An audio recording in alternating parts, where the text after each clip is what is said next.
Hi, and welcome to 2015. I'm so excited to be entering a new year. It's an opportunity to start fresh, try new things, adjust strategies, and really make a go for an exciting and very compelling year for company growth and sales growth. This year, one of my initiatives is to share some best practices around prospecting. There are so many lessons learned that I've had over the years working with technology companies, both very young startup companies to multinational firms that are in the Fortune 50. And along the way, I've seen a lot of best practices of what's worked and what hasn't. I'm setting out with a new initiative called 52 Weeks of Prospecting Success.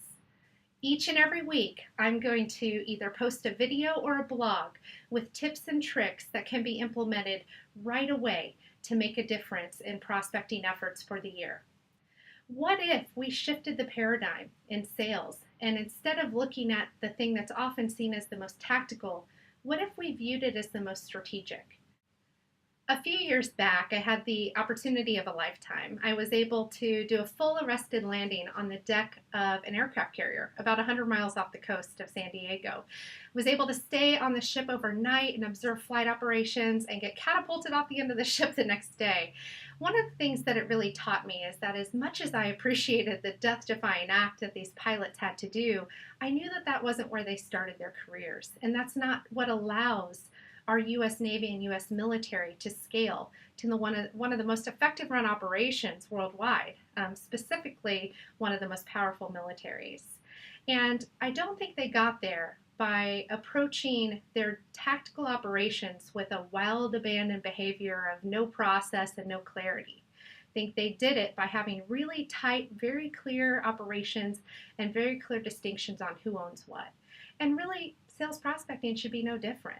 There should be a process. It should be well thought out. It should be intentional. It should be strategic. And these groups in the company, after all, are having the largest volume of live dialogues with the market than any other area of the business.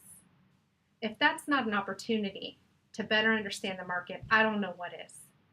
So if you're like me and you believe prospecting should be perceived differently, it should be more strategic in your organization, it should be a bigger and more valued part of the process, then come along with me for this 52 weeks. Because not only am I going to equip you with some knowledge, but there are going to be some very tactical things that can be implemented right away with those teams to make them more effective in the same day, in the same week. So if you are an inside sales executive, a lead development executive, a sales development representative, an account development representative, or a manager of any one of those teams, join me and follow and share your comments and thoughts and questions.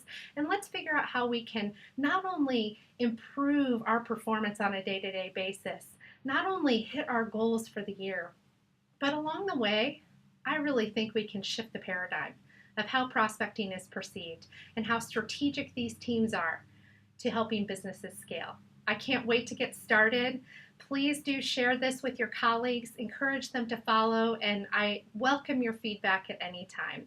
Let's go on this journey in 2015 together and get started with 52 weeks of prospecting success. Happy calling, smart prospecting.